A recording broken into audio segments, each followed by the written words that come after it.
For the first time this season, we're about to have a weekend of college football without any head-to-head battles between AP Top 25 teams.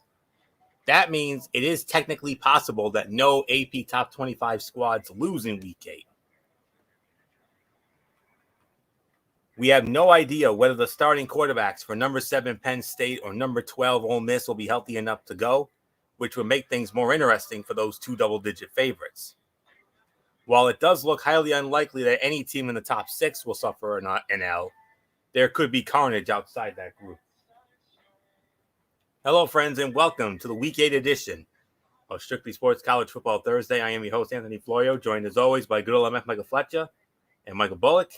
And Week 8 has already started, and they started it off with a major bang last night.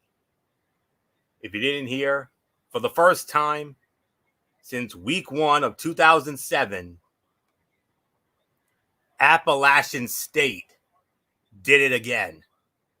We will all never forget, although MF and Bullock want to forget it. But we all remember opening day in 2007, Appalachian State pulled off one of the greatest upsets in college football history when they went into the Big House and beat Michigan. Well, guess what, folks? Just last night, they did it again. And they did it to number 14, Coastal Carolina. They beat Coastal Carolina in their house. It was at Appalachian State's house. We got a stampede. MF, we all know how much MF loves his stampedes. And, oh boy, that one was a beauty. Let me tell you. 30-27, Appalachian State upsetting Coastal Carolina last night. Unbelievable. And then from there, we have a game in progress right now. It's in the fourth quarter. And it is number 21 SMU. They're at home against Tulane. The game's on ESPN right now. And it's in the fourth quarter, and SMU putting a whooping on Tulane, 48-26. So it looks like SMU will pick up a win here. So I think we're all caught up now, guys. So with that being said, let's dive on into the remaining games on the docket, all Saturday games. I believe we have 17 of them to be exact, so including 5 in the noon window. So with all that, let's start it off.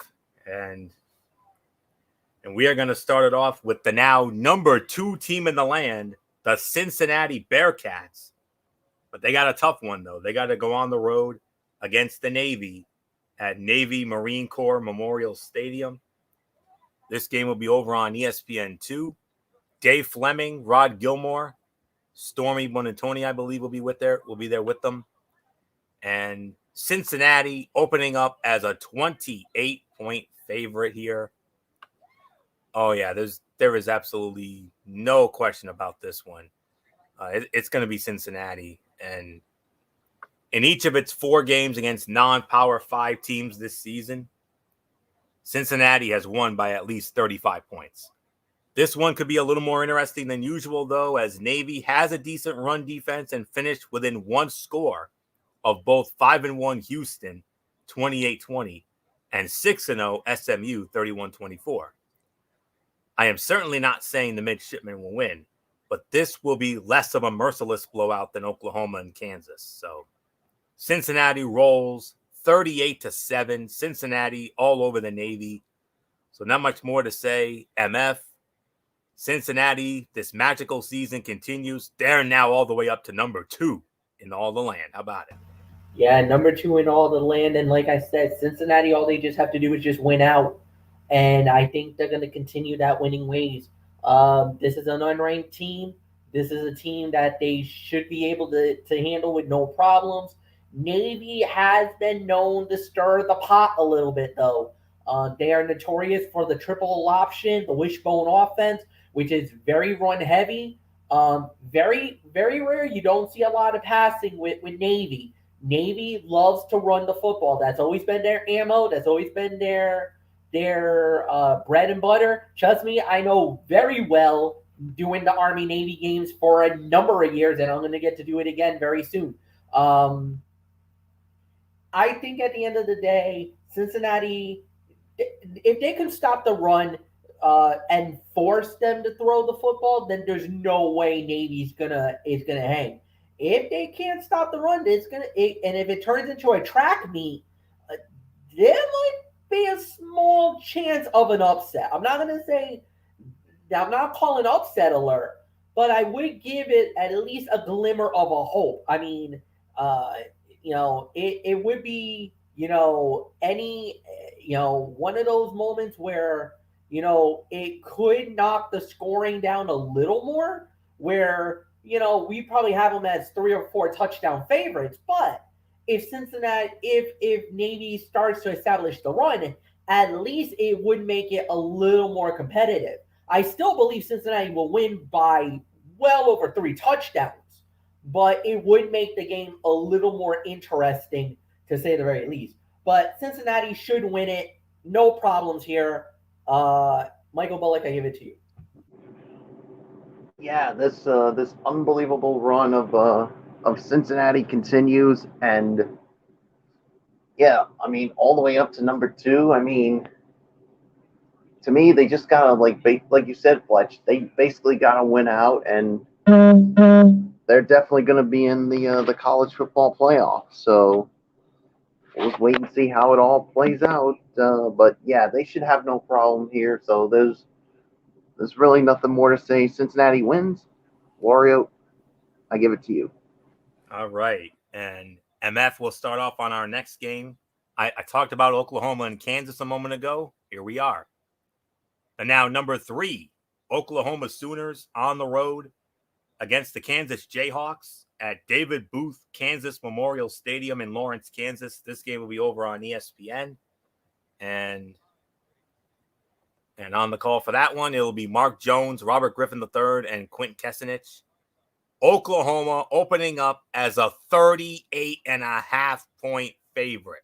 That's right, 38.5 for Oklahoma. And I don't think Dede or Kevin Woodson have anything to worry about. I don't think good old JR has anything to worry about. MF, we got 2 words for them. Boomer Sooner. Yeah, definitely.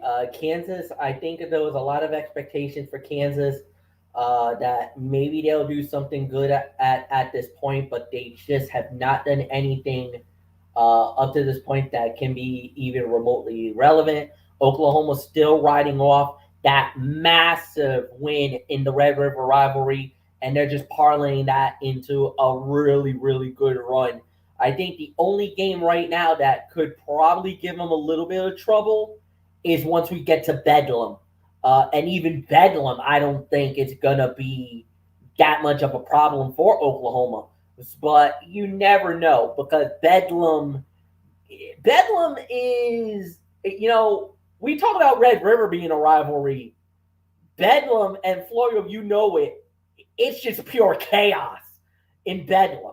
So we'll have to see how it goes, but I got Oklahoma winning, and they're gonna win this one going away. So, it's yours.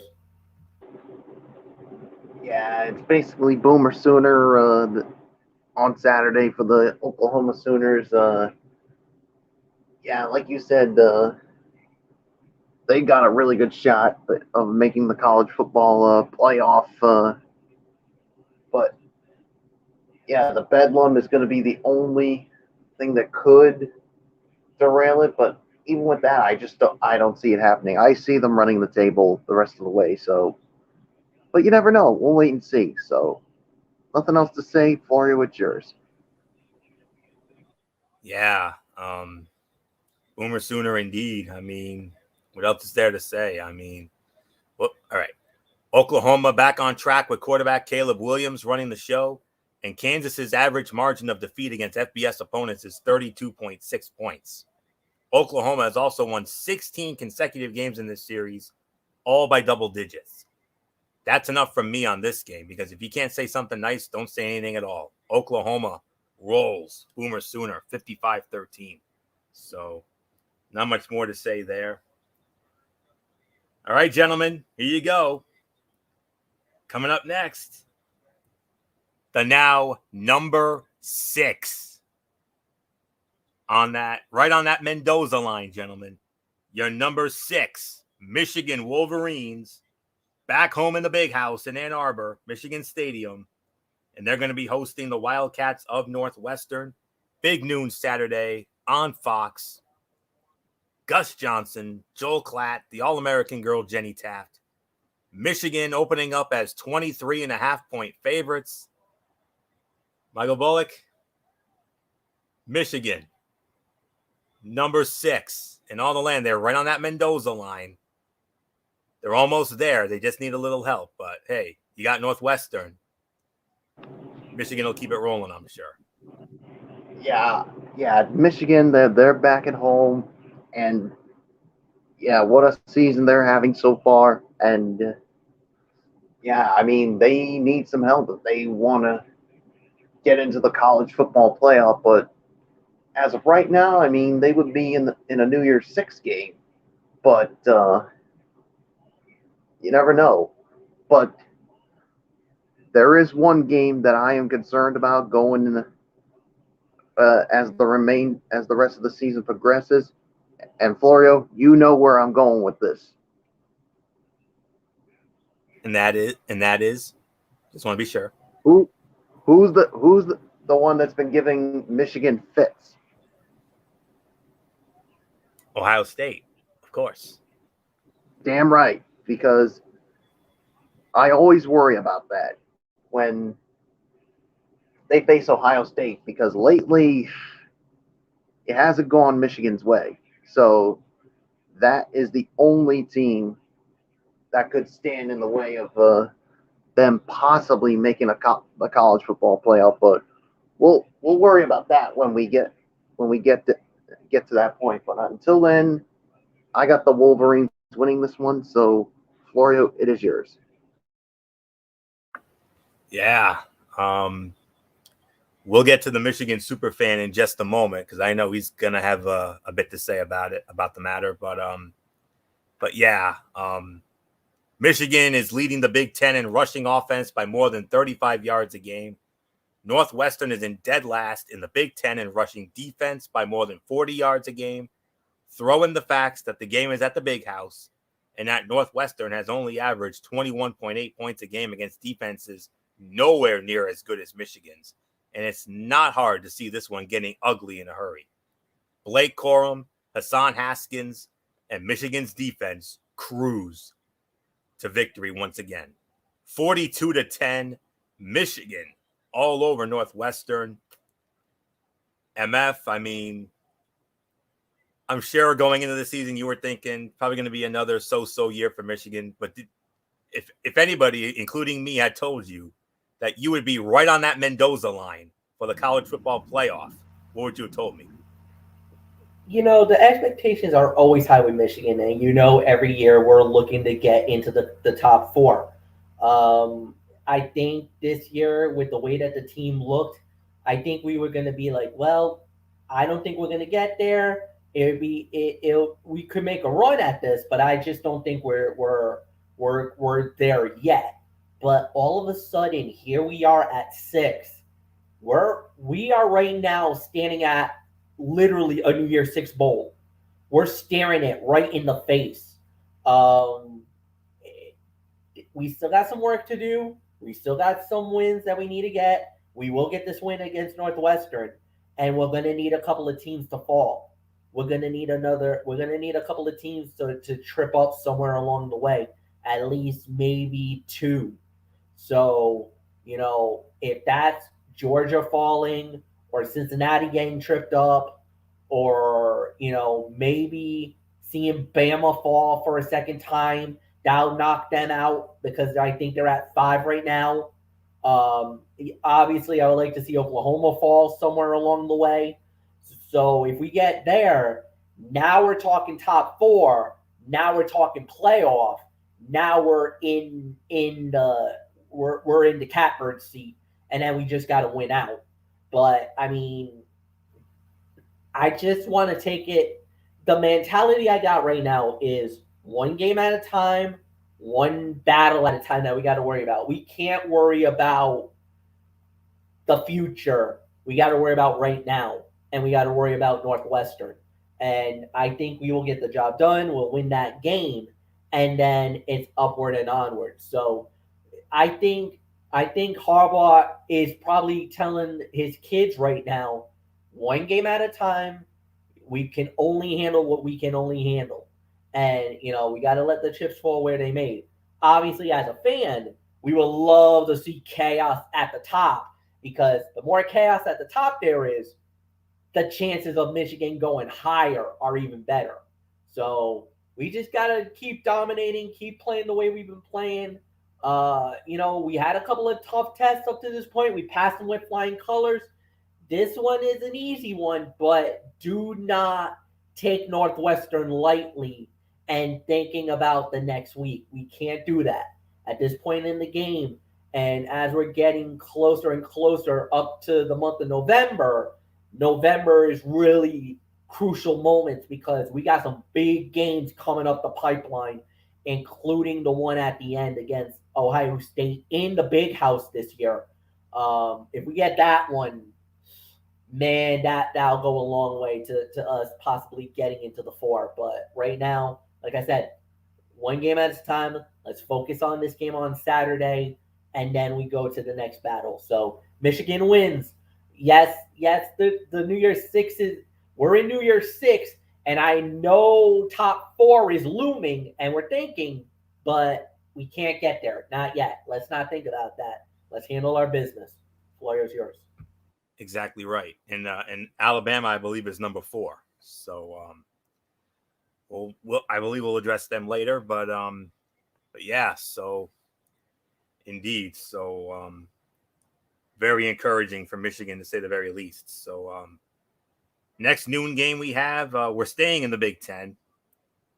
It'll be the number 7 Penn State Nittany Lions back at home at Beaver Stadium in Happy Valley, and they're going to be hosting the Fighting Illini of Illinois. High noon. This will be over on ABC. And on that call, it will be Bob Wischusen, MF's boy, Dan Orlovsky, and Chris Budden. And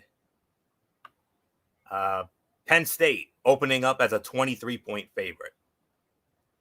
All right. Of course, the big question here, of course, is Sean Clifford, and we're going to address that. We still have no clue whether Penn State quarterback Sean Clifford will play in this game after he suffered an upper body injury against Iowa 2 weeks ago. Given how much difficulty Taquan Roberson had against the Hawkeyes in relief of Clifford, where he went 7 of 21 for 34 yards and 2 interceptions, you'd have to be quite brave to lay the points, 23.5 of them at least last check, before we find out for sure what's going on at QB for the Nittany Lions. Considering Wisconsin rushed for nearly 400 yards and held Illinois below 100 yards of total offense in the Fighting Illini's most recent game, though, Penn State will find a way to win regardless of who's fielding the snaps. Illinois has now been held to 10 points a game in its last 4 losses, and Penn State's defense is good enough to bump that number down a bit. I got Penn State winning both ways. If Clifford plays, I have Penn State winning 38-7. If Clifford doesn't play, then I have Penn State winning 23-7. So either way, I got Penn State winning, Clifford or not. So I don't think they have to worry about anything. Illinois is a meh team anyway. So not much more to say. MF, with or without Sean Clifford, I think Penn State should have no trouble with Illinois. Yeah, agreed. Penn State, that Sean Clifford injury really hurt. I mean, that is really going to hurt them. It won't hurt them this week, but it will come back to haunt them down the line. I know that would definitely hurt them. I do think that at some point they got to play another powerhouse coming up. Let me see. I'm just going to check something real quick. When we're talking about Penn State. Yeah, so like I said, Penn State, look, right now, it will hurt them because then after they play Illinois, they got to play Ohio State in the horseshoe. So that's where you kind of hope Clifford does play, because if he doesn't, that's going to be a tough night in the office for Penn State. And I think we can agree that might be where they might get knocked out. So, yeah, no doubt about it. So they'll win this week, but if Clifford can play, that'd be great. But if he can't go, he better be ready for Ohio State, because if he doesn't play for Ohio in the Ohio State game, I just don't see how Penn State wins that one. So nothing more to say, Anthony. I should say Michael Bullock. It's yours. I got Penn State winning. Yeah, I got Penn State winning no matter what, whether Clifford does play or not. But yeah, they cannot afford to have Clifford be gone for a long time, especially with some big games coming up down the line. So Penn State wins either way. But like you said, if Clifford plays, then it's going to be a lapper. If he doesn't play, it might just be a little bit closer than that. But either way, Penn State wins. Florio, it is yours. Yep. So moving on now, our final high noon game, and this is definitely a sleeper game of the week right here. Definitely one of the sleeper games of the week right here. The number 16 Wake Forest Demon Deacons on the road against the Black Knights of the Army at Blake Field at Mishi Stadium, high noon, over on the CBS Sports Network. And on that call, it will be Jason Horowitz and Ross Tucker. Wake Forest opening up as a 3-point favorite. MF, I smell trap game here. Wake Forest at the Army. It could be a trap game, but here's the thing: the quarterback for Wake Forest, I should say, both starting quarterbacks are both questionable. The one for Wake Forest, Kern, is an undisclosed injury. We don't know for sure. Anderson for the Army has a shoulder injury. He's questionable. If the problem here is that if Anderson can't go, Wake is going to blow them out. That's a major, major, major concern. Yes, it's a trap game, but I think Wake might be able to get the job done. They are number one. They're in first place in the Atlantic Division in the ACC right now. I mean, you want to talk about topsy-turvy and craziness. Right now, they're standing in the top spot, and they could be playing. They could possibly be on the verge of playing for the ACC championship. That's how crazy this has been. So, I think Wake will get the job done. I got nothing more to add, and I'm going to give it to Michael Bullock.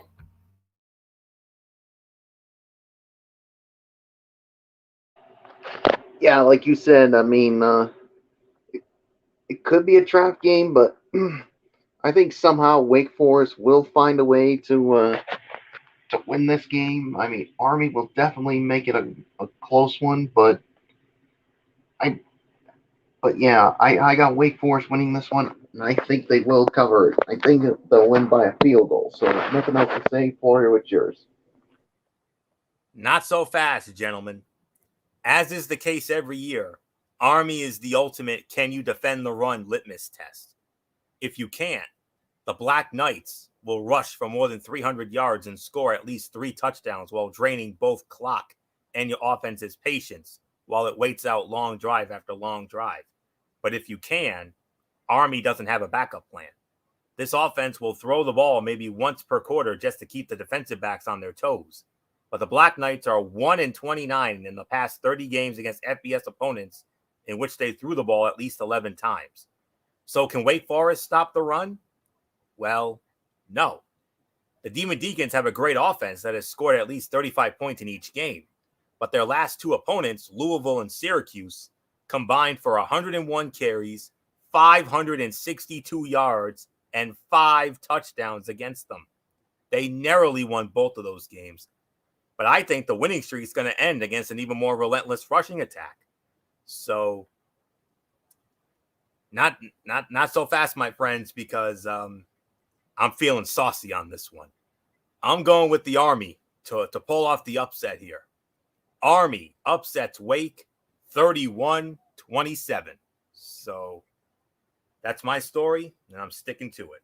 So Let's move on to the late afternoon games, and we have a 3 o'clock game. It's the only 3 o'clock game before we get into a bunch of 3:30 games. And we go back to the Big Ten. Oh, boy, guys, how about this? Look who's in the top 25, if you can believe it. Number 25, Purdue Boilermakers. They are in the top 25. Yeah, welcome to the top 25, but you got a tough opponent. You got the Wisconsin Badgers coming in to Ross-Ade Stadium in Lafayette, Indiana. And I believe this game will be over on the Big Ten Network. Yes, Big Ten Network, and it'll be the A team of the Big Ten Network, Brandon Gaudin and Matt Millen. I think Rick Pizzo works for them. I do have a limited announcer sheet, but I think Rick Pizzo works with those guys. But anyways, Wisconsin opening up as a 3.5 point favorite. So I believe this one goes to Michael Bullock to start. So Bullock, how about Purdue? Number 25, and what on earth did they do in Iowa City last week? Who saw that coming? I certainly didn't.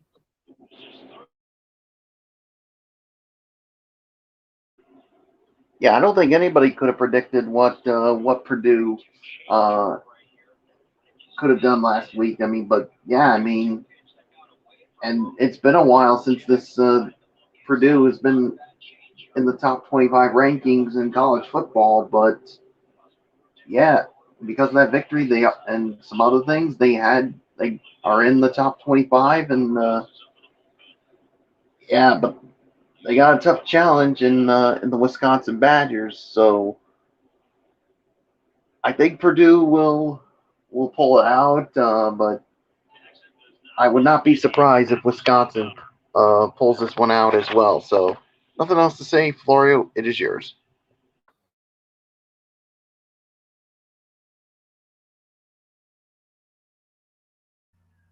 Yeah, I have to say that, with everything going on, I was on mute. Oh my gosh. yeah, what happened? So sorry about that. I thought I unmuted it. I guess I didn't. All right, Yeah. but I'm in now. So we'll get to you in a minute, MF. I mean, but Okay. the over under for this game has been hovering around 40, which feels aggressively high for these teams. Wisconsin has averaged 17 points scored and 18 points allowed in its 3 Big Ten games, and the Badgers' league games have been high scoring compared to Purdue's marks of 16.7 and 12, respectively. Purdue does have a potent passing attack, though, eclipsing 275 yards in each of its 6 games, including back-to-back contests north of 370. And while Wisconsin's rush defense ranks among the stingiest in the country, each of Penn State, Notre Dame, and Michigan had aerial success against the Badgers. For the second consecutive week, David Bell will be the difference in a low-scoring Purdue victory. 17-13, Purdue keeps the momentum going. They knock off Wisconsin. So all I can say is, MF, I know I sound like a broken record when I say this, but I think it's high time we start putting some respect on your Big Ten here. I mean, Purdue, what did they do against Iowa? I'm still in shock. Yeah, I mean that they caught everybody by surprise. I don't think none of us saw that coming, and they absolutely blew them out. I mean, you want to talk about straight up beat down in your face. And I'm gonna tell you this, man. If I'm Wisconsin, I'm taking Purdue very seriously. They're at home. They're in this game. If they make a mistake here and muck it, man, it's gonna be a bad day in the office. That's all I'm gonna say about that. So no, I really got nothing more to say. I think Wisconsin will get the job done, but don't be surprised uh if Purdue does try to pull yet another upset here. So I say Wisconsin, but don't be surprised. I'll even do this. Wisconsin, you're on upset alert. I think that's the best way to say it. Wisconsin on upset alert. I do believe they'll get the job done, but don't be stunned if Purdue gets them, just like they did Iowa. So, yes, Anthony. MF, I think you should know Purdue's number 25. Wisconsin's not even ranked. Well, the thing is this. I mean, is it because of the spread? Maybe. I think it's the spread and plus the past history. Remember, This is true. Wisconsin has owned Purdue for the last few years. This is true. You're right. So that I think this is why you got the nervy moments of this. But I do believe they'll get the job done. But still, anything can happen. Anything can happen. As evidenced last week, absolutely. Absolutely, yes. So okay.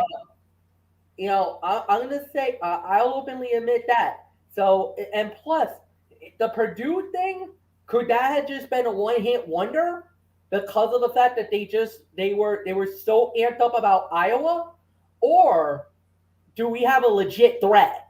Do we have a team that's lying in the weeds that we probably underestimated or didn't realize was a threat? All right. So Mike Bullock, it's yours. He started it. So all right, sorry. So that's all right. I know you got your mind on other things, MF. I don't blame you, even though it's been a long night, but hopefully the next one won't be as long. But anyways, let's get into our next slate of action. It's the 3:30 slate. We got 4 of them to break down, and the first of our 4 3:30 games will feature the now number 8 Oklahoma State Cowboys on the road against the Iowa State Cyclones at Jack Trice Stadium in Ames, Iowa. This game will be over on Fox, and on the call for that one, it will be Aaron Goldsmith and Brock Heward. I think Bruce Feldman works with them. And believe it or not, guys, Iowa State is opening up as a touchdown favorite. Whoa. Okay.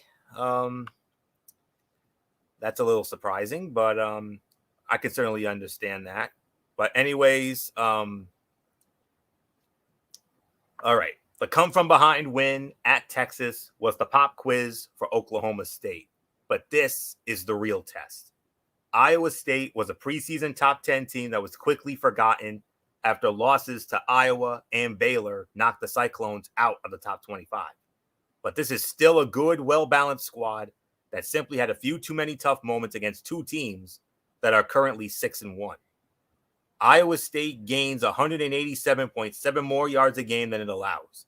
That's better than Alabama at 179.3 and Ohio State 175.4, and is the 4th best mark in the nation. The Cyclones' run defense hasn't been quite as impenetrable in Big 12 play as it was in non-conference play, but we came into the season expecting this to be one of the best front sevens in the country, and it hasn't disappointed. And that's going to make for an intriguing showdown between excellent running backs and excellent run defenses. Iowa State's Breece Hall ranks 6th in the nation in rushing at 124.7 yards a game. Oklahoma State's Jalen Warren is in 8th place at 117.5 yards a game. And both defenses are holding opponents below 100 rushing yards a game.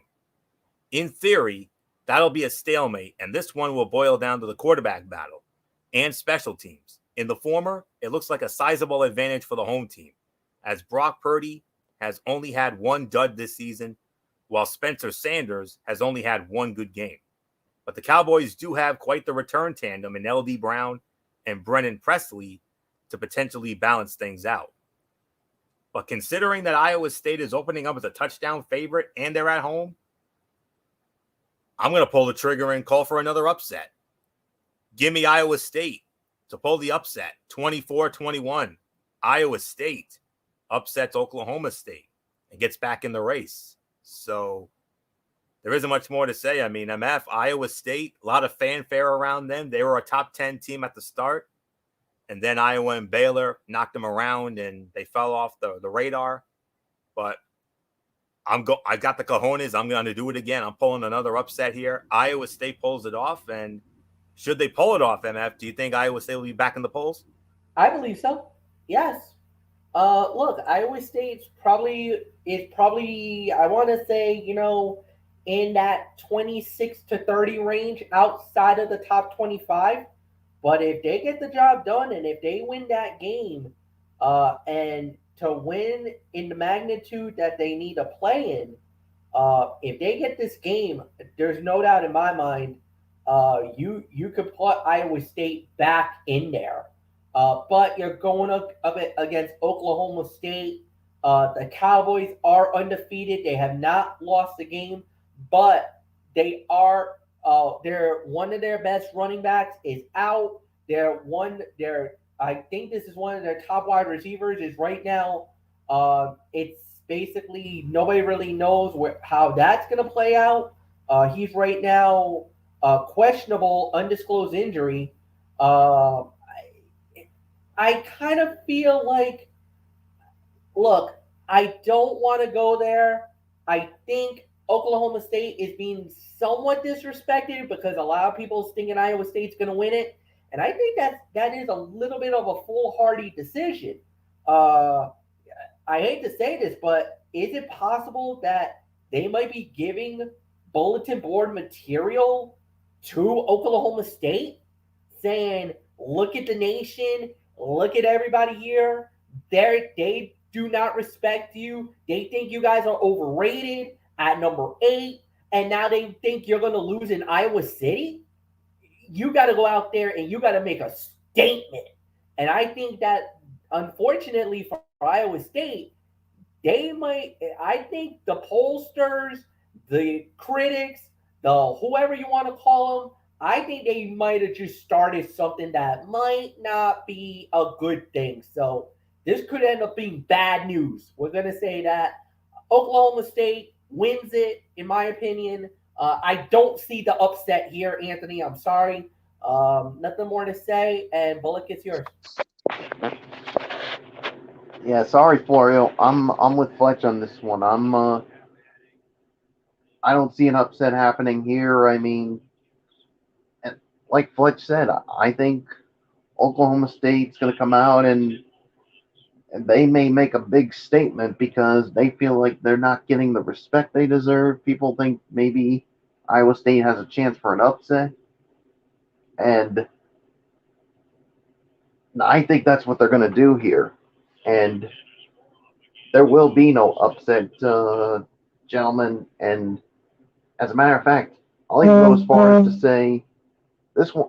I got Oklahoma State winning in a blowout because Oklahoma State, they feel disrespected and they say, "Oh yeah, you want to disrespect us?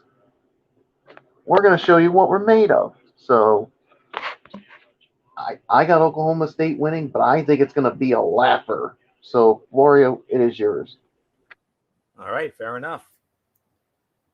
But I think we have I think this next game, I think you boys might want to consider, or I should say more than consider, calling for it here. Because I think this has the best chance for an upset right here.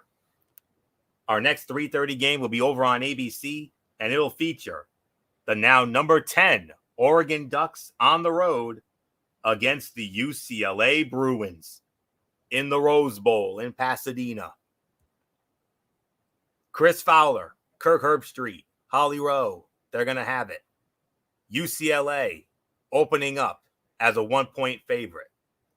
Now, MF, I know we had a small disagreement about the last game, but come on. This has to be an upset alert. It's got to be. It is. Whenever you go into the Rose Bowl and whenever you get a matchup like Oregon and UCLA, Oregon has had their moments, but they got tripped up not too long ago. And I think they're still feeling the effects of that upset. And UCLA, they had a really good run going, and then they fell. They got taken down, got knocked off a couple of pegs. But now, whenever these two teams get it on, it's always chaos. It's always a tough game, down to the wire, whatever you want to say. I believe UCLA, they could win this. And I do believe they should win this. I think they got momentum on their side. They're going out west. They're going they all play out west, but I mean it. This is a 12:30 kickoff. I don't know how Oregon's going to feel about that. And This isn't in Eugene. This is the Rose Bowl, man. This is Pasadena. This is the one of the holy grails of college football. And UCLA plays really good at home in that Rose Bowl. They're gonna have over 100,000 screaming, and there's not gonna be that many Oregon fans. There's gonna be a lot of blue, a lot of powder blue over there. Anthony, you want me to call it? I'm thinking you want me to pull the trigger on an upset. You got it. Upset right here. UCLA knocks off Oregon, and Mike Bullock, it's yours. Yeah, I'm with you. I think this is the time. I think we're going to see an upset here. I mean, when you go into a place like the Rose Bowl, the granddaddy of them all, you know UCLA is gonna they're gonna come prepared, and you know they're gonna play their tails off against the Oregon Ducks. So I'm with you, Fletch. I smell an upset as well. So UCLA wins. Florio, we make it a 3-for-3. In the immortal words of Stone Cold Steve Austin, oh, hell yeah, brother. No doubt about it. I'll tell you why. It's really a question, really. Have you watched Oregon play since their earth-shattering road win over Ohio State in week 2? It has not been pretty. Still winless Arizona went on the road and gave the Ducks a run for their money into the fourth quarter in week 4. Stanford upset them in overtime the following week, and given 13 days to prepare for 1-4 California, the Ducks scored just 10 points in the first 3 quarters and needed a pair of touchdowns in the final 12 minutes to snatch victory from the jaws of defeat. Cal also ran 8 plays inside the Oregon 10 in the final minute with a chance to force overtime, but it couldn't cross the plane. Let's not forget the Ducks narrowly survived their season opener at home against Fresno State as well.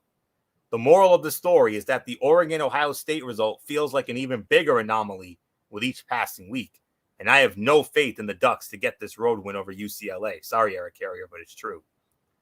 Arizona, Cal, Fresno State, and Stanford all rank in the bottom half of the nation in rushing offense, while UCLA has rushed for at least 198 yards in 6 of its 7 games. The ground and pound attack of Zach Charbonnet and Britton Brown will stake the Bruins to an early lead. UCLA's front 7 will keep Ducks running back Travis Dye reasonably under wraps, and Oregon's Anthony Brown has never been the type of quarterback to take over a game with his arm. Add it all up, and yet another top 10 team goes down. UCLA pulls the upset, 100% agree. We got this one right, no doubt about it. 35-27, UCLA all over, not all over Oregon, but UCLA will upset Oregon. So, not much more to say there. Next 3:30 game, we take it to the SEC on CBS, gentlemen, our favorite. The number 12, Ole Miss Rebels at home at Vaught-Hemingway Stadium at Hollingsworth Field in Oxford, Mississippi. And they're going to be hosting the LSU Tigers. And this will be the SEC on CBS. You already know who's working that. As always, Brad Nessler, Gary Danielson, Jamie Erdahl. Ole Miss opening up as a 9-point favorite. I believe Bullock starts this one off. So, Bullock, the big question about this one is Ole Miss quarterback Matt Corral. That's the big question. So, how do we feel about it? Yeah, this is that's going to be interesting to see. And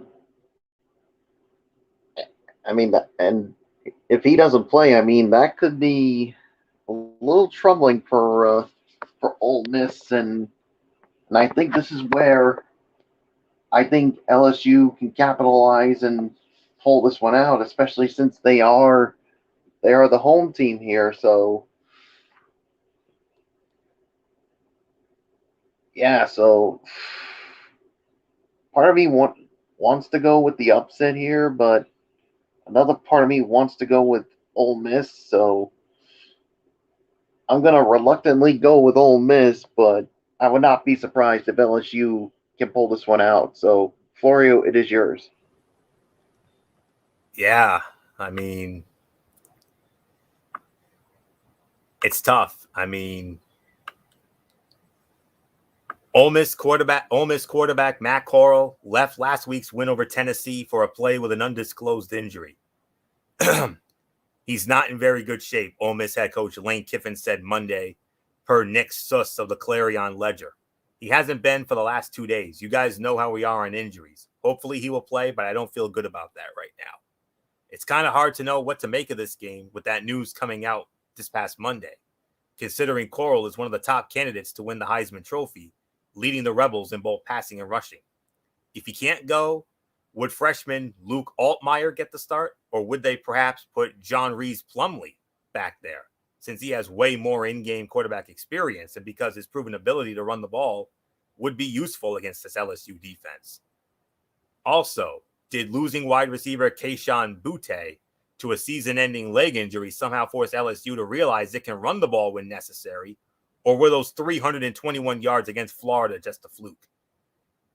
Tyrion Davis-Price also ran it well the previous week against Kentucky and could be gearing up for another big game against an Ole Miss defense that ranks 111th in rushing yards allowed a game. If Corral is good to go, the Rebels will win. Florida put up 42 points on the Tigers last week despite committing 4 turnovers. A full-strength Ole Miss should be able to win a shootout against this defense. But if Corral is out, give me LSU to upset a ranked opponent for a second straight week. If Corral plays, I have Ole Miss winning 56-38. If Corral doesn't play, then I have LSU winning 45-35. So, not much more to say. MF, Matt Corral. If he plays, Ole Miss wins. If he doesn't, I got another upset. This is one of those where I do believe so. And I do agree with everything you just said, Anthony. The thing is that I don't know if we have even addressed the elephant in the room as it relates to LSU and Coach Orgeron saying that he's leaving at the end of the season. And this man gave LSU the national championship. He helped LSU. He was one of the reasons why LSU got to the national championship. Yes, you could also say that you had Joe Burrow, you had Justin Jefferson, you had all those guys, and there also are reasons why that they got to the title. And he said he needed to step away. He said he needed to step away at the end. But the thing is, like you said, it all hinders on the quarterback. I'm with you. If he plays, Ole Miss wins. If he doesn't play, this is LSU's, because they want to play for the coach now. They're not playing for they're playing for the coach. They're playing for pride. They're playing for honor. Now it's tradition, and that's the thing that we need to say more than anything else. So there's nothing more to add. Anthony, it's yours. Very well said, MF. And our final 3:30 game. Oh, how about this one?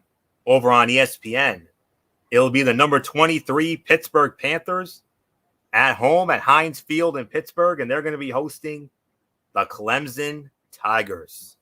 Whoa. ESPN will be the home of this. You can find this game over on ESPN, and on that call, it'll be Sean McDonough, Todd Blackledge, and Molly McGrath. They'll be at Heinz Field for that one. And Pittsburgh opening up as a 3.5-point favorite. I believe we go back to the top with me. So, okay. Clemson's offense is averaging 20.5 points and 325.3 total yards a game. Pitt's defense is allowing 20 points and 319.3 total yards a contest. It might not play to form, but let's pencil in the Tigers for 20. When Pitt has the ball, though, will the nation's third highest scoring offense, 48.3, or its second lowest scoring defense, 12.5, rule the day? For Clemson's defense, that average is actually inflated. Georgia scored on a pick 6, and NC State scored 13 points in overtime. Take those 3 touchdowns out, and the Tigers' defense is down to 9.2 points allowed a game in regulation. And in its only game of the season against a top 50 scoring defense, Pitt was limited to 28 points by Virginia Tech, against an elite defense, it wouldn't be a surprise to see the Panthers held to the 14 to 17 point range. However, the Panthers offense will get the job done at home, and people will subsequently start talking Kenny Pickett or start taking Kenny Pickett seriously as a possible Heisman Trophy contender or candidate. I got Pittsburgh winning this one. My final score, 28-20. Pittsburgh knocks off Clemson. And MF, classic case of, oh, how the mighty have fallen when it comes to Clemson. Yeah, I mean, we talk about Clemson being a national championship contender, and we talk about how, they're always in the mix for the ACC, New Year's Six, whatever you want to say. This year has not been their year at all. They are a shell of the team. Dabo Sweeney, he just doesn't have the magic this year. It's a fall from grace, as we would normally say, and it's about to get even worse. They're going to lose to Pittsburgh at Heinz Field on Saturday. I got Pitt knocking them off. Bullock, go.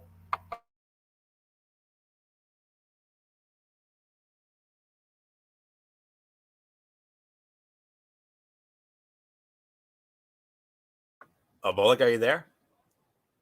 Yeah, I just forgot I just forgot to unmute myself. So yep, no problem. Yeah, and like you said, oh how the mighty have fallen with the Clemson Tigers. I mean, we were thinking they were going to be in the hunt for the national championship, and that's not even the case here. So yeah, so I basically have Pittsburgh winning this one as well. So nothing else to say.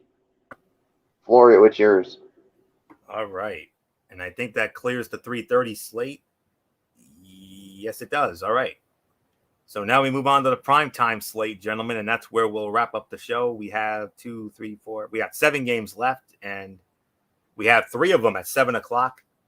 And our first 7 o'clock game, it will feature the now number 4 Alabama Crimson Tide back in the top 4, back at home at Bryant-Denny Stadium in Tuscaloosa.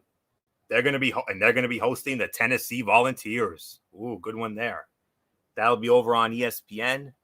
And on that call, it will be Jason Benetti, Andre Ware, and Paul Carcaterra.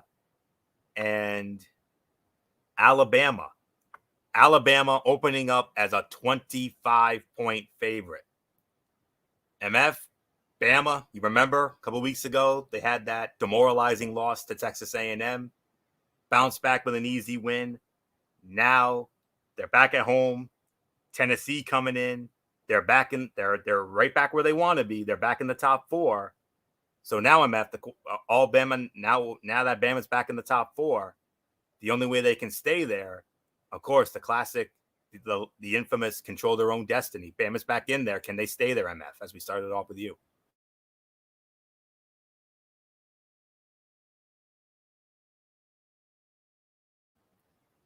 MF, are you there?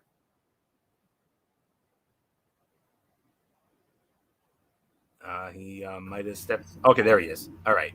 MF, number 4 Alabama back at home against Tennessee. They're back where they want to be, top 4. Can they stay there? Yeah, top 4. You know what? We'll have to wait and see how they play. But I do believe that Bama should get the job done, and they should win this one pretty good. So I don't think there's really much more to add here. So yeah, give me Alabama to win, going away, and Florio, I believe it goes back to you.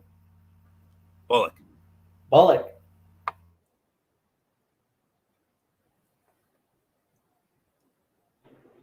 Yeah, I got Alabama winning this one as well. I mean, I think they could be back, and if that's the case, that could be bad news for the rest of the SEC. So, nothing else to say. Florio, it's yours. Though it lost the game, Tennessee put up one heck of a fight last week against Ole Miss. The bar hasn't been set all that high as of late, but this might be the best the Volunteers have been since 2007. That doesn't mean they'll beat Alabama, though, as the Crimson Tide are 14-0 in this rivalry since hiring Nick Saban in 2007. And since they have already bounced back with a vengeance Week 6 loss at Texas A&M. As expected, the defense took that loss to heart and came back against Mississippi State with 7 sacks, 3 interceptions, and no touchdowns allowed. Tennessee will probably find the end zone at least once, but Alabama has won this game by 31 to 39 points in 8 of the last 11 years. It'll find that comfort zone once again. Next victim, Bama rolls 42 to 10, roll tide. Bama all over Tennessee. So next up, 7 o'clock kickoff over on the CBS Sports Network. Second time we've called them tonight. Sleeper game of the week right here, gentlemen. The number 22 San Diego State Aztecs on the road against the Falcons of the Air Force at Falcon Stadium. CBS Sports Network is where you'll find this. And it'll be Rich Waltz and Aaron Taylor on the call. And Air Force opening up as a 3-point favorite. So I believe this one goes to Michael Bullock. So Bullock, San Diego State squaring off against the Air Force. Sleeper game of the week. Yeah, and who's ranked, Florio? San Diego State, number 22. Yeah, I mean, I think this definitely could be a sleeper game here, and yeah, I mean, but in the end, I got San Diego State winning this one. I think they'll be able to pull through with this one, and yeah, there's really nothing more to say. And of course, breaking news, Florio, the LA Dodgers have survived, and they win Game 5 of the NLCS, and the final score was 11-2. Series goes back to Atlanta for Game 6, and Chris Taylor, huh? And the time to be determined. And I know we were going with Chris Taylor, Bullock.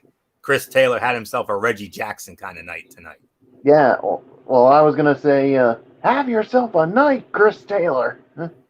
Yeah, yes, indeed. So, yep. Time to be determined. That of course will depend on the outcome of tomorrow night's game with the Red Sox and the Astros. Game 6 of that series tomorrow. Houston up 3-2. If Houston wins, obviously Houston wins the pennant, and that will mean the game on Saturday will be a primetime game, very likely. But if the Red Sox should somehow win and force a Game 7, then it will very likely be an afternoon game on Saturday. So it'll all depend. Astros win, night game. Red Sox win, afternoon game. So we'll keep an eye on that. We'll keep you all posted on that result tomorrow night on our special Friday edition of our NFL show. But that's the last we're going to speak of that. I know MF doesn't want to hear anymore, and trust me, MF, we're not going to talk about it anymore tonight. So, but anyways, getting back to this, while this game doesn't have national championship implications, this might be Week 8's best game. Air Force and San Diego State have done an excellent job of both running the ball and stuffing their opponents' attempts to do the same. The Falcons are number 1 in rushing yards a game, while the Aztecs are number 1 in rushing yards allowed a game. SDSU's run game ranks 20th. AFA's run defense ranks 10th. That run defense has been San Diego State's calling card for several years. None of the Aztecs' last 27 opponents has rushed for more than 157 yards, and 2/3 of them were held below 100 yards. While they probably won't do that to Air Force's triple option, they will at least keep the Falcons from getting anywhere close to their season average on the ground.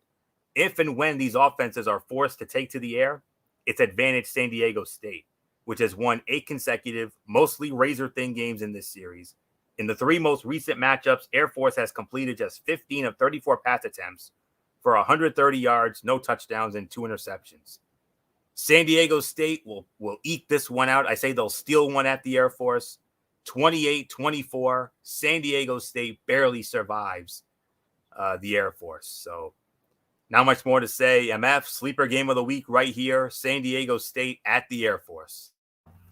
Yeah, sleeper matchup, no doubt about it. But I'm gonna go with San Diego State. I just feel like they're gonna get the job done here. So yeah, San Diego State should win it. Anthony, it's yours. Alrighty. And we move on to our final 7 o'clock game. Oh, this is a Tony special if there ever was one. We have, and MF, we're gonna have a little fun with this. So it's gonna be the number 24 University of Texas San Antonio Roadrunners. Come on, MF, you know what to do. Hit me with it. You know you wanna. I guess he doesn't. Okay. The University of Texas San Antonio Roadrunners, meep indeed, and they're going to be squaring off against Louisiana Tech, the Bulldogs of Louisiana Tech.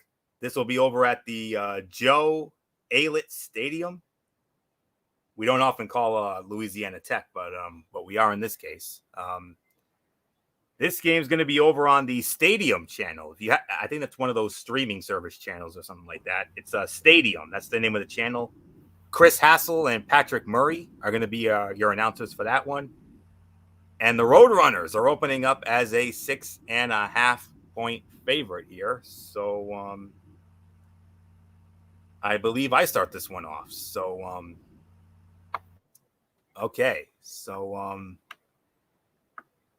don't let the records fool you into believing this will be a breeze for the undefeated team. Louisiana Tech almost knocked off Mississippi State, SMU, and NC State, while UTSA had to erase a 21-0 first quarter deficit against Memphis in the only game it has played against a team that currently has 3 or more wins. However, the Roadrunners should improve to 8-0 against an opponent who has had a lot of trouble on defense and who, curiously, couldn't move the ball against either North Texas or UTEP. Look for Sincere McCormick to carry the rock 30 times for 150 yards in a win. 34-24. The University of Texas San Antonio defeats Louisiana Tech. So, MF, is it going to be another? Coyote, an easy Coyote night for the Roadrunners here?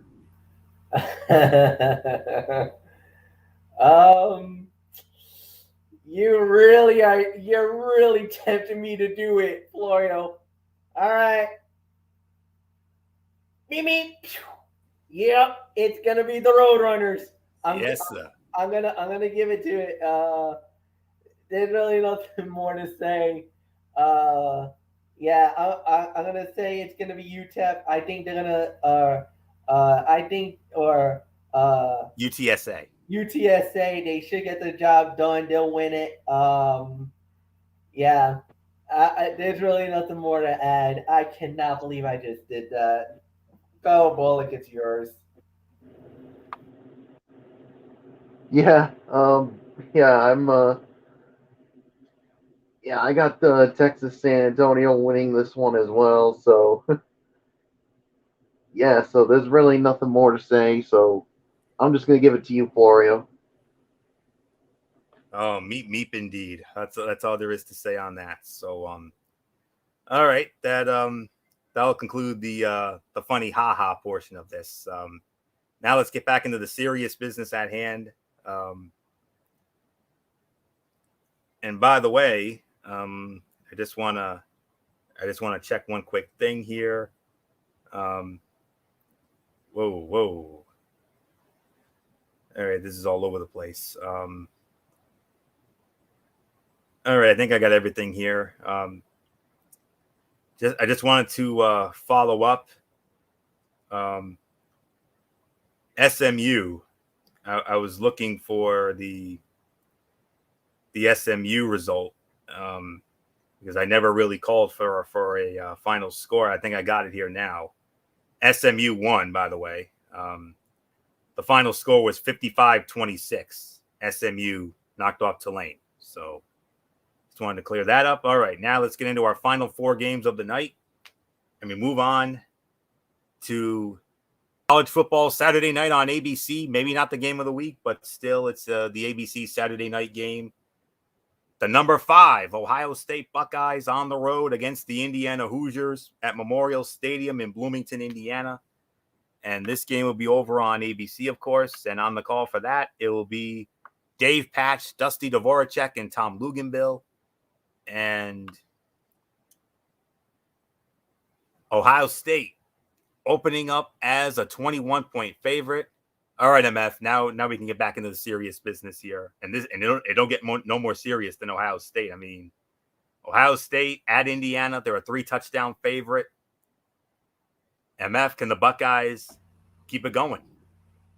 I think they will, but I think Indiana's going to give them some fits early in this game. I think Indiana's going to really want to play inspired football.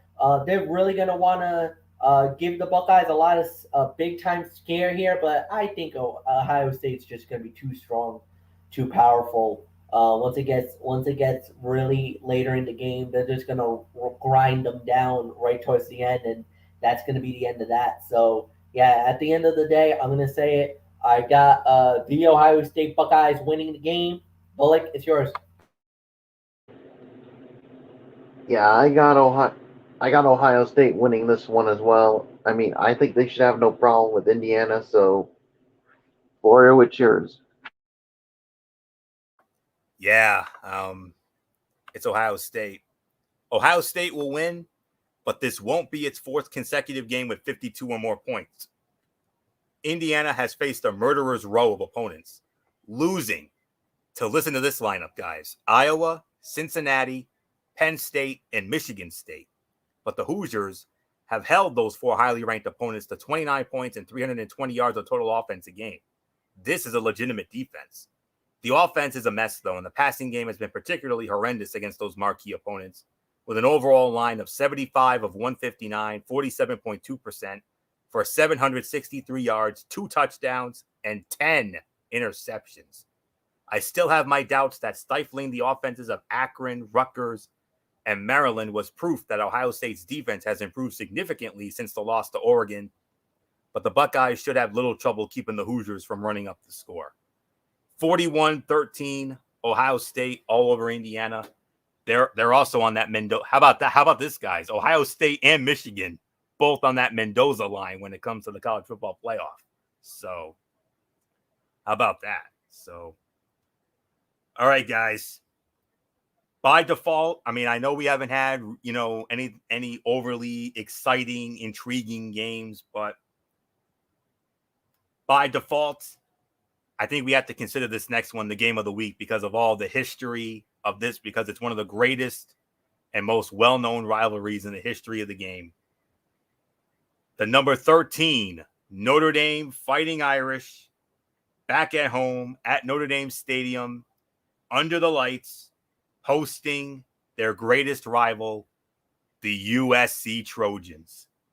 7:30, NBC, Mike Tirico, Drew Brees, Catherine Tappan on the call, and Notre Dame opening up as a touchdown favorite. Michael Bullock, we started with you. I know this hasn't been the most exciting week of games this time around, but by default, we got to consider this the default game of the week because of all the legacy and all the history of one of the greatest rivalries in the game, USC and Notre Dame. Oh yeah, definitely. I mean, especially like you said with the history of these two teams, and yeah. So basically, I got Notre Dame winning this one. I just think they're the better team here, and yeah, there's really nothing more for me to add to it. So it's yours, Florio. Oh yeah. USC is the most mercurial team in the country. The Trojans have 3 wins by at least 23 points and 3 losses by at least 14 points, and they have oscillated between those results. Despite a coaching change and some quarterback fluidity, USC's offense has been pretty consistent, racking up 408 to 494 total yards and scoring at least 26 points in each game. It's the defense that has been all over the map, and it's the defense that will let them down in this rivalry game. Notre Dame's offense hasn't been anything close to elite, but Kieran Williams is a mighty fine running back. Michael Mayer is a star at tight end when he's healthy, and it looks like he's good to go this week. And they got an extra week to try to figure out their quarterback room. They won't drop 50 points in this one, but they'll do enough to pull this one out. So I think it's going to be a close game. But I think because it's at Notre Dame Stadium, and I think Notre Dame's, and I think with the extra week, I think with the bye week, I think that's going to help them out. So it's going to be a lot closer than I would like, but I do think Notre Dame will pull this one out. 35-31, Notre Dame beats USC in our default game of the week. So not much more to say. And of course, you know how badly I want this one. This is the one Notre Dame game I always circle in the darkest shade of blood red I can find. So because you know how bad I want this one, and that's never ever going to change. So 35-31, do your job, boys. That's all there is to it. So not much more to say. MF, the way I feel about this rivalry, it's the same way you feel about Michigan and Ohio State. Oh yeah, without a doubt. There's no doubt about it. I know I've known Anthony Florio literally since 1994, and actually about 94, 95. 94. But it was the spring of 94. Yep, I was right. And I know his love for Notre Dame, and it's paramount. There's no ifs, ands, or buts about it. He loves the Fighting Irish. And if there's one team that gets under his skin, and I know he's a man of faith and everything else, but just the thought or the words of USC burns him inside and out, that this man of faith becomes a raving lunatic. And just wait till next month. Just wait till next month, big boy, when we talk about Michigan and Ohio State. You're going to go from good old MF to the Cerebral Viper in no time. Oh yeah. Duly noted. So I know what this game means to him, and I know what this game means to Florio and to the Notre Dame fans. They win this game, they get the bragging rights for one full year. That's great. Kudos to the Fighting Irish, but they want this one and they need this one if they want to stay relevant, stay in the fight. Because national championship kind of out of the picture right now. Not at all. However, New Year's 6 is not out of the question. You know, there is some kind of rule that if Notre Dame gets, I think, one loss or something, they would be eligible for a New Year's 6 bowl.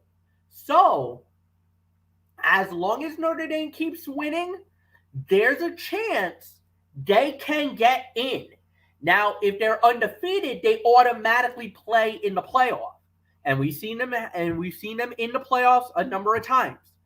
But this time around, a New Year's 6 is not out of the question for the Fighting Irish. They have to win on Saturday, and I do believe they will.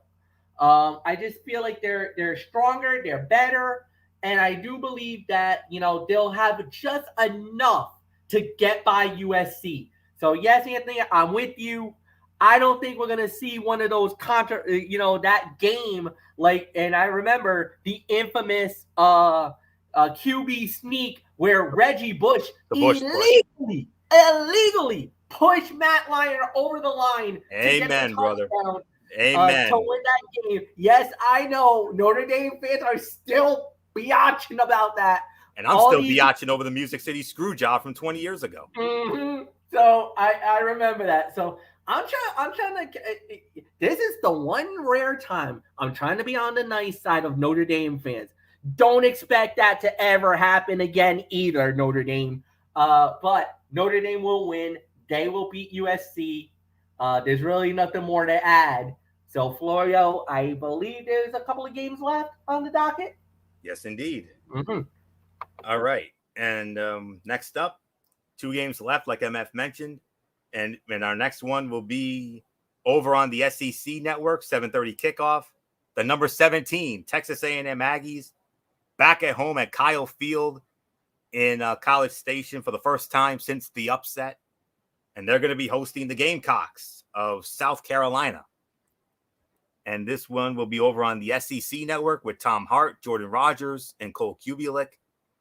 And A&M opening up as a 19.5-point favorite. So get to A&M.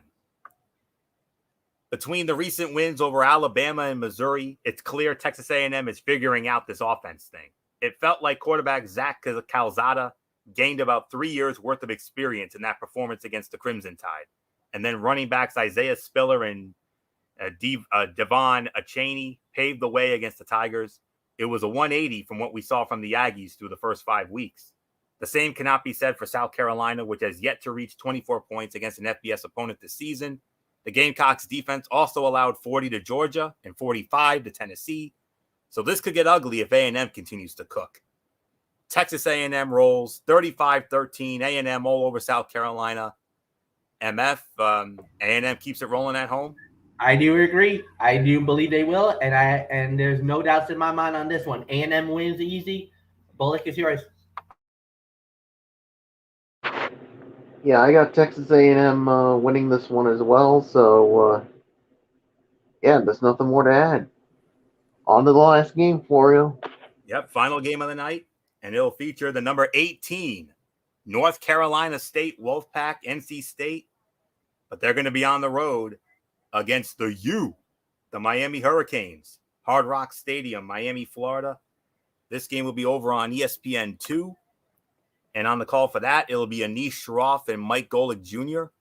And NC State opening up as a 3.5-point favorite. So, MF, I mean, you talk about it. I mean, Miami, they had aspirations, and then they fell apart. But I think we got to start taking NC State seriously. Start putting some respect on the Wolfpack here.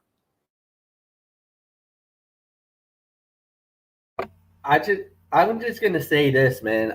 Manny Diaz, your butt is about to get fired, man. I mean, I hate to say this, and I know I'm gonna get a lot of woes on this. The Miami Hurricanes is almost as bad as the Miami Dolphins right about now. They're sinking like the freaking Titanic. That's how bad they've been playing this year. I just don't see how they win this game. I don't. I know it's 3.5, but there's nothing that I've seen from the Hurricanes this year that makes me want to say that they're going to win this game against NC State. NC State wins this one. Bullock, just go. Yeah, I got NC State winning this one as well. So, Florio, put a bow on it. I will certainly do that. Over the previous 2 seasons, defense was a major shortcoming for NC State. The Wolfpack were a middle-of-the-pack defense in the ACC, allowing roughly 30 points and 400 total yards a game. This year, they're at 14.3 points and 292.7 total yards a game. Among ACC teams, only Clemson has been stingier on the scoreboard, and no one has been tougher to move the ball against. And the Wolfpack have been especially good on the ground, allowing just 1 rushing touchdown all season. As was the case last week for Boston College against NC State, that means Miami will need something special from a quarterback, Tyler Van Dyke, who is only starting because of a season-ending injury to the previous starter, De'Ara King. For the previously 4-1 Eagles, that resulted in a 33-7 loss. It's hard to imagine things going much better for the Hurricanes in this one. Vegas only likes NC State by a field goal, but the Wolfpack should win convincingly and make Miami seriously consider adding Manny Diaz to the shockingly long list of head coaches who have already been fired. NC State rolls 38-17. NC State all over Miami. So not much more to say except that will put the bow on this. But gentlemen, looking at the slate for next week, I promise you, we've got some exciting games next week. I know this week was a bit of a bore this week, but gentlemen, I got some good ones for you next week. You ready? Just a little sample. How about Texas against Baylor? All right, maybe not, but I think we all know what the game of the week is next. We got a double main event. And MF, I'm very pleased to announce that both games in this double main event are coming from your Big Ten. Michigan and Michigan State and Penn State and Ohio State. Double main event in the Big Ten. But wait, there's more. There's also Texas against Baylor. There's also, you can make an argument for Miami and Pittsburgh because of their history. You can make an argument for Iowa and Wisconsin. The world's largest outdoor cocktail party, Georgia and Florida on the SEC on CBS. Ole Miss against Auburn. And North Carolina against Notre Dame, and Fresno State against San Diego State. But the two biggies next week: Michigan State, Penn State, Ohio State. We're getting both of those next week. And we're going to talk about it right here next week. So that will put the bow on this Week 8 edition of Strictly Sports College Football Thursday. We want to thank you all so very much for tuning in. Now tomorrow, we got another special. It's going to be for next week only, because we're going to be back to our normal schedule next week, because I do believe AEW Dynamite's back on Wednesday next week. So for this week alone, one more time, we're going to have a special Friday edition of our NFL show. It's usually NFL Saturday, but in this case, it'll be NFL Friday. We'll run it down. We had a game that went down tonight. The Cleveland Browns defeating the Denver Broncos 17-14, despite almost all of their best players on offense all being gone with injuries, and they still got it done. Very surprising, but hey, credit to them where it's due. So the big game this week, the Cincinnati Bengals against the Baltimore Ravens, first place in the division on the line.